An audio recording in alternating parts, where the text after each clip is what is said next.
Assalamualaikum warahmatullahi wabarakatuh. Perkenalkan nama saya Dwini Irvani dari sesi 004. Pada kesempatan kali ini saya akan memaparkan pemahaman yang telah saya ketahui mengenai tipe kepemimpinan. Ada 5 tipe kepemimpinan yang akan saya bahas. Yang pertama ada tipe kepemimpinan otokratis.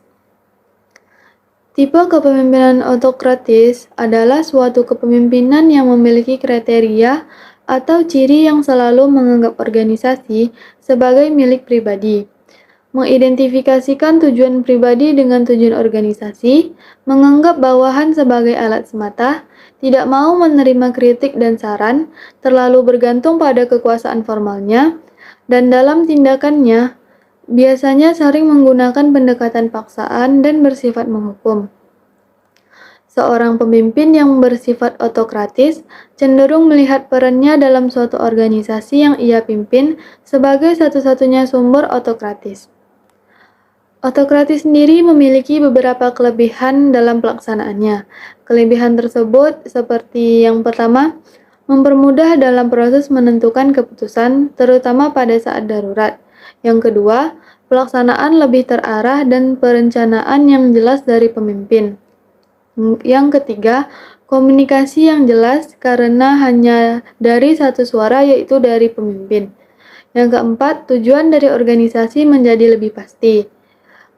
Yang kelima, kolaborasi yang lebih terpusat namun tetap solid. Yang keenam, meningkatkan produktivitas dan yang terakhir, memiliki gaya kepemimpinan yang simpel dan praktis. Selain kelebihan, otografis juga memiliki beberapa kekurangan, yaitu seperti yang pertama menekan kreativitas dan pengalaman karyawan. Yang kedua, adanya kemungkinan bahwa ada ide menarik yang tidak disuarakan. Yang ketiga, memicu rasa tidak satu visi di tengah anggota organisasi.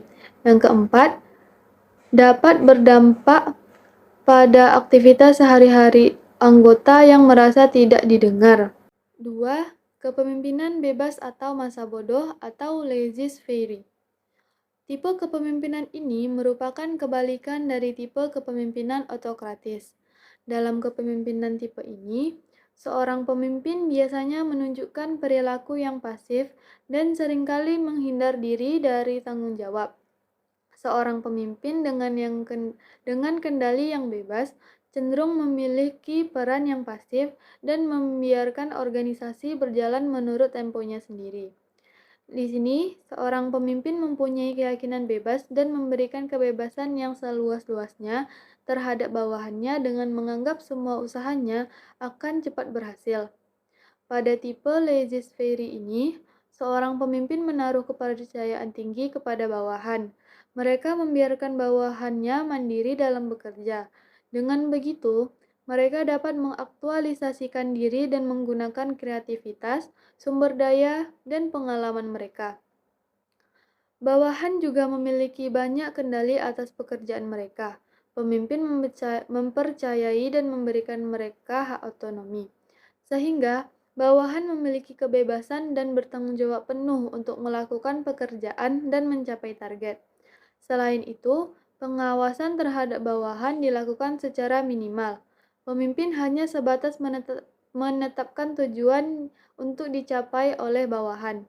Mereka kemudian menyerahkan segalanya kepada bawahan, termasuk tentang bagaimana mencapai tujuan tersebut. Bawahan harus membuat keputusan dan mengatur pekerjaan mereka sendiri. Pemimpin hanya akan turun tangan jika diperlukan. Mereka seminimal mungkin terlibat dan memberikan instruksi atau bimbingan.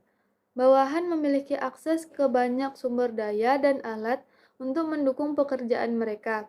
Dengan begitu, mereka bisa mandiri dan mengatur pekerjaan, melakukan tugas, dan memecahkan masalah. Kelebihan dari kepemimpinan laissez-faire yaitu yang pertama, bawahan lebih bebas dan fleksibel dalam mengatur pekerjaan. Pemimpin memberikan kesempatan luas untuk melakukan apa yang mereka anggap efektif untuk mencapai tujuan yang telah ditetapkan. Kedua, kepercayaan yang kuat kepada bawahan mengarahkan motivasi yang tinggi. Bawahan akan merasa mereka dihargai karena bisa membuat keputusan sendiri. mengatur kehidupan kerja, dan mengaktualisasikan diri. Yang ketiga, bawahan memiliki kesempatan untuk mengembangkan diri karena mereka bebas untuk melakukan pekerjaan. Mereka bisa mengaktualisasikan diri dan menjadi lebih kreatif untuk menemukan sendiri pemecahan masalah. Yang keempat, bawahan menjadi lebih bertanggung jawab. Mereka menyadari kesuksesan tergantung pada diri mereka sendiri, sehingga mereka termotivasi untuk mengembangkan disiplin diri dan bertanggung jawab. Yang kelima, bawahan yang puas dan termotivasi membuat lingkungan kerja menjadi lebih nyaman. Mereka merasa dapat diandalkan dan percaya diri dalam pekerjaan, mendorong mereka ingin bertahan di perusahaan. Yang keenam, lingkungan lebih kreatif. Kepemimpinan laissez-faire menumbuhkan kreativitas karena bawahan bisa dengan bebas menggali ide baru, mencoba hal-hal baru, dan berpikir di luar kebiasaan. Di sisi lain, pemimpin tidak memberikan terlalu banyak instruksi tentang bagaimana suatu harus dikerjakan atau diselesaikan. Ketujuh, pemimpin memiliki lebih banyak waktu untuk memikirkan tujuan strategis perusahaan karena tidak terlibat secara dalam mengenai pekerjaan bawahannya. Mereka memiliki waktu lebih banyak untuk memikirkan aspek-aspek strategis, terutama terkait dengan tujuan jangka panjang dari perusahaan. Kekurangan dari tipe ini adalah yang pertama, kurangnya rasa hormat dari bawahan terhadap atasannya. Yang kedua, adanya hak masing-masing karyawan dapat menyebabkan timbulnya kekacauan karena bawahan akan berlomba-lomba dalam membuktikan kemampuan dirinya. Yang ketiga, tujuan organisasi cenderung sulit untuk dicapai. Selanjutnya, tipe kepemimpinan demokratis. Tipe kepemimpinan ini menuntut pembagian kekuasaan yang setara.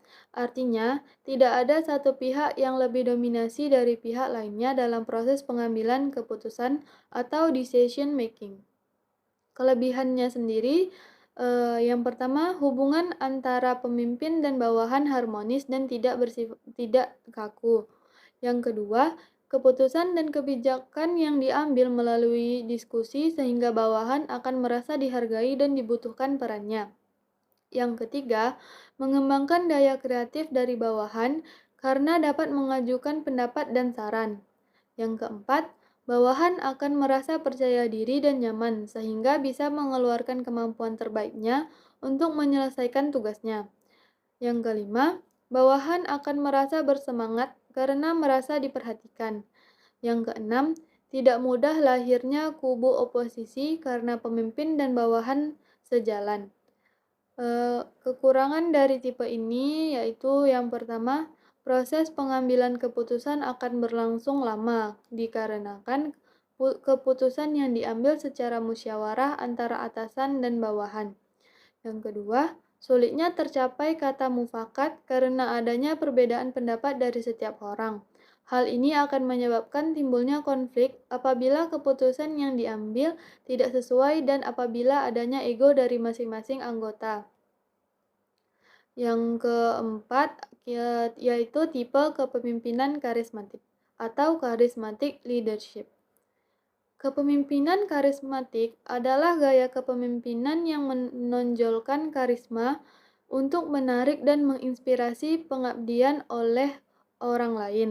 Kepemimpinan karismatik adalah tentang bagaimana seorang pemimpin melakukan kegiatan komunikasi dengan cara membangkitkan rasa empati dan juga menampilkan emosi yang sangat kuat pada mereka yang ada di sekitarnya.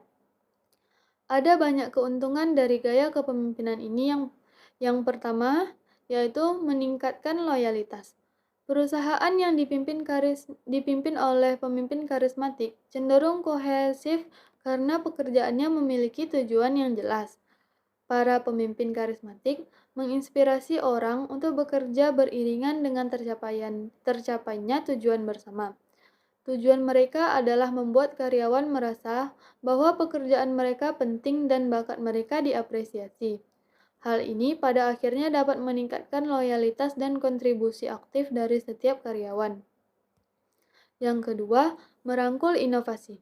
Pemimpin karismatik mendorong orang-orang di sekitarnya menuju perubahan dan inovasi yang masuk akal.